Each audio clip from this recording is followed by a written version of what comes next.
जय श्री कृष्ण। दोस्तों, आपका दिन शुभ और मंगलमय हो। आइए प्रारंभ करते हैं श्रीमद् भागवत का ये पावन महात्म्य।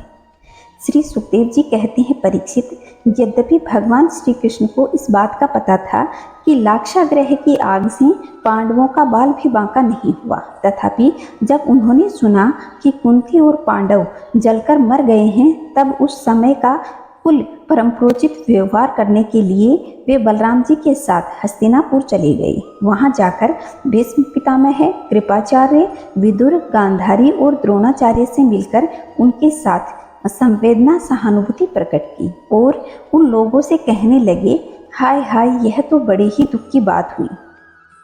भगवान श्री कृष्ण के हस्तिनापुर चले जाने से द्वारका में अक्रूर तथा कृतवर्मा को अवसर मिल गया। उन लोगों ने सत्यधनवा से आकर कहा कि तुम सत्यजीत से मणि क्यों नहीं छीन लेते। सत्यजीत ने अपनी श्रेष्ठ कन्या सत्यभामा का विवाह हमसे कराने का वचन दिया था और अब उसने हम लोगों का तिरस्कार करके उसे श्री कृष्ण के साथ ब्याह दिया है। अब सत्यजीत भी अपने भाई प्रसेन की तरह है, क्यों न यमपुरी चला जाए। सत्यधनवा पापी था और अब तो उसकी मृत्यु भी उसके सिर पर नाच रही थी। अक्रूर तथा कृतवर्मा के इस प्रकार बहकाने पर सत्यधनवा उनकी बातों में आ गया और उस महादुष्ट ने लोभवश सोए हुए सत्यजीत को मार डाला। उसी समय स्त्रियां अनाथ होने के कारण रोने चिल्लाने लगी, परंतु सत्यधनवा ने उनकी तरफ तनिक भी ध्यान नहीं दिया। जैसे कसाई पशु की हत्या कर डालता है, वैसे ही वह सत्यजीत को मारकर मणि लेकर वहां से चंपत हो गया। सत्यभामा जी ने यह देखकर कि मेरे पिता को मार डाल दिया है तो बड़ा शोक हुआ और हाय पिताजी करके चिल्लाने लगी। इस प्रकार पुकार पुकार कर विलाप करने लगी और बीच बीच में वे बेहोश भी हो जाती थी। होश में आने पर पुनः विलाप करने लगती। इसके बाद उन्होंने अपने पिता के शव को सुरक्षित रखवा दिया और स्वयं हस्तिनापुर गई। उन्होंने बड़े दुख से भगवान श्री कृष्ण को अपने पिता की हत्या का वृतांत सुनाया। यद्यपि इन बातों को भगवान श्री कृष्ण पहले से ही जानते थे। परीक्षित, सर्वशक्तिमान भगवान श्री कृष्ण और बलराम जी ने यह सब सुनकर मनुष्यों की सी लीला करते हुए अपनी आंखों में आंसू भर लिए और विलाप करने लगे। अहो, हम लोगों पर तो यह बहुत बड़ी विपत्ति आ पड़ी है। इसके बाद भगवान श्री कृष्ण सत्यभामा जी और बलराम जी हस्तिनापुर से लौट आए और सत्यधनवा को मारने तथा उससे मणि छीनने का उद्योग करने लगे। जब सत्यधनवा को मालूम हुआ कि भगवान श्री कृष्ण मुझे मारने के लिए ढूंढ रहे हैं, तब वह बहुत डर गया और अपने प्राणों को बचाने के लिए उसने कृतवर्मा से सहायता मांगी। जब कृतवर्मा ने कहा कि भगवान श्री कृष्ण और बलराम जी सर्वशक्तिमान ईश्वर हैं, मैं उनका सामना नहीं कर सकता, भला ऐसा कौन है जो उनके साथ बैर बांधकर इस लोक और परलोक में सकुशल रह सके। तुम जानते हो कि कंस उन्हीं से द्वेष करने के कारण राज्य लक्ष्मी खो बैठा और अपने अनुयायियों के साथ मारा गया। जरासंध जैसे शूरवीरों ने भी उनके सामने 17 बार मैदान छोड़कर हाहाकार करते हुए रथ को छोड़कर राजधानी लौटना पड़ा।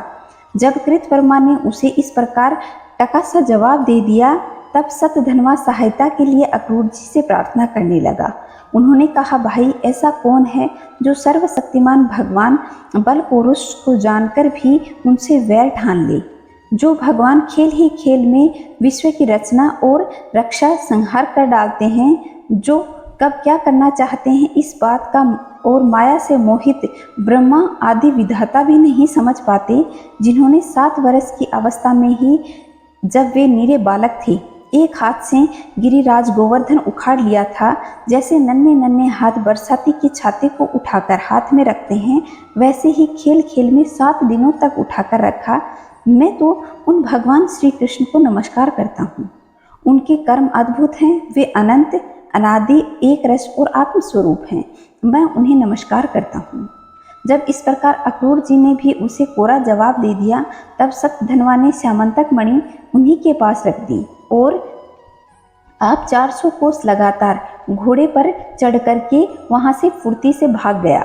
परीक्षित, भगवान श्री कृष्ण और बलराम जी दोनों भाई रथ पर सवार होकर, जिस पर गरुड़ जी का चिन्ह लगा हुआ था, ध्वजा फहरा रही थी और बड़े वेग वाले घोड़े जुते हुए थे।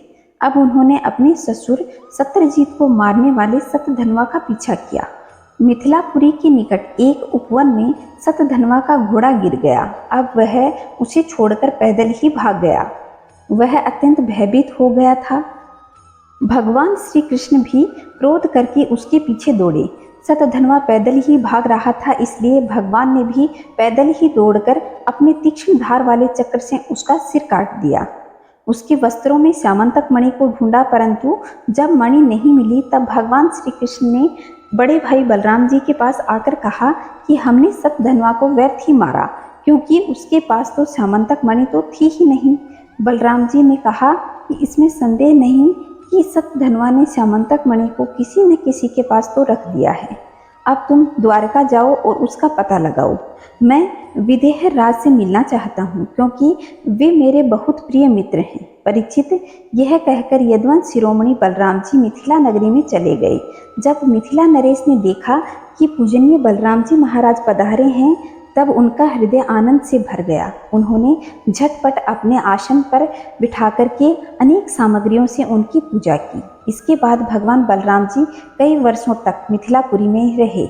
महात्मा जनक बड़े प्रेम के और सम्मान के साथ उन्हें रखा। उसके बाद समय पर धृतराष्ट्र पुत्र दुर्योधन और बलराम जी से गदा युद्ध की शिक्षा ग्रहण करने आ गए। अपनी प्रिया सत्यभामा का प्रिय कार्य करके भगवान श्री कृष्ण द्वारका लौट आए और उनको यह समाचार सुना दिया कि सतधनवा मारा गया है, परंतु श्यामंतक मणि उसके पास नहीं है। इसके बाद उन्होंने भाई बंधुओं के साथ अपने ससुर सत्यजीत की सब विधि विधान पूर्वक अंतिम संस्कार की क्रिया करवाई।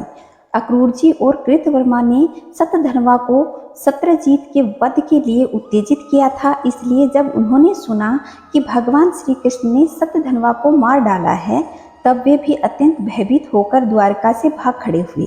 परीक्षित, कुछ लोग ऐसा मानते हैं कि अक्रूर जी के द्वारका से चले जाने पर द्वारका वासियों को बहुत प्रकार के अनिष्टों और अरिष्टों का सामना करने पड़ा। वैदिक और भौतिक निमित्तों से वहाँ बार बार नागरिकों को शारीरिक और मानसिक कष्ट सहना पड़ा। परंतु जो लोग ऐसा कहते हैं वे पहले ही कही हुई बातों को भूल जाते हैं। भला यह कभी संभव नहीं है कि जिन भगवान श्री कृष्ण में समस्त ऋषि मुनि निवास करते हैं, उनके निवास स्थान द्वारिका में उनके रहते हुए कोई उपद्रव खड़ा हो जाए। उस समय नगर के बड़े बूढ़े लोगों ने कहा, एक बार काशी नरेश के राज्य में वर्षा नहीं हो रही थी, सूखा पड़ा हुआ था। तब उन्होंने अपने राज्य में आए हुए अक्रूर जी के पिता स्वफल्क को अपनी पुत्री गांधिनी ब्याह दी थी। तब से उस प्रदेश में वर्षा हुई। अक्रूर जी भी स्वफल के ही पुत्र हैं और इनका प्रभाव भी वैसा ही है। इसलिए जहाँ जहाँ अक्रूर रहते हैं वहाँ वहाँ खूब वर्षा होती है तथा किसी प्रकार का कष्ट और महामारी आदि उपद्रव नहीं होता। परीक्षित, उन लोगों की बात को सुनकर भगवान ने सोचा कि इस उपद्रव का ही क्या कारण है। यह जानकर भी भगवान ने दूत भेजकर अक्रूर जी को ढूंढवाया और आने पर उनसे बातचीत की। भगवान ने उनका खूब स्वागत सत्कार किया और मीठी मीठी प्रेम की बातें कहकर उनके संभाषण किया। परीक्षित, भगवान सबके चित्त का एक एक संकल्प देखते रहते हैं, इसलिए उन्होंने मुस्कुराते हुए अक्रूर जी से कहा, चाचा जी, आप दान धर्म के पालक हैं। हमें यह बात पहले से ही मालूम है कि सतधनवा आपके ही पास वह सामंतक मणि छोड़कर गए हैं, जो बड़ी ही प्रकाशमान और धन देने वाली है।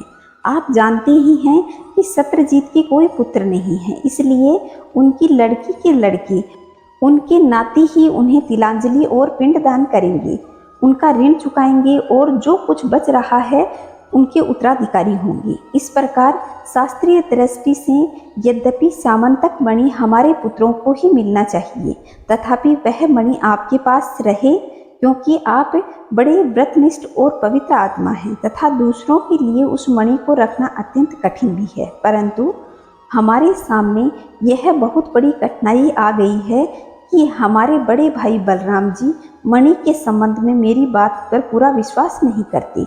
इसलिए महाभाग्यवान अक्रूर जी, आप वह मणि दिखाकर हमारे इष्ट मित्र बलराम जी, सत्यभामा और जामवंती का संदेह दूर कीजिए।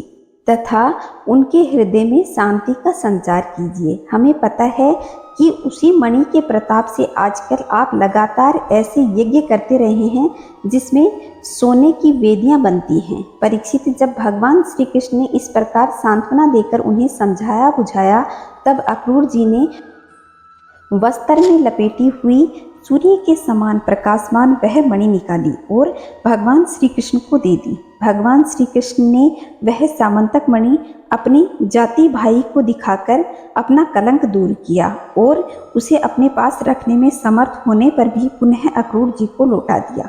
सर्वशक्तिमान सर्वव्यापक भगवान श्री कृष्ण के पराक्रम से परिपूर्ण यह आख्यान समस्त पाप, अपराध और कलंकों का मार्जन करने वाला है और परम मंगलमय है। जो इसे पढ़ता है, सुनता है अथवा स्मरण करता है, वह सब प्रकार की अपकीर्ति और पापों से छूटकर शांति का अनुभव करता है। तो दोस्तों, यह था श्रीमद् भागवत का बहुत ही पावन महात्म्य। अगर आप लोगों को पसंद आया हो तो अपने दोस्तों तक जरूर शेयर कीजिए, ताकि हमारे सनातन का ज्ञान घर घर पहुंच सके। चैनल पे पहली बार आए हैं तो चैनल को सब्सक्राइब करके पास के बेल आइकन को दबाएं और कमेंट में जय श्री नारायण अवश्य लिखिएगा।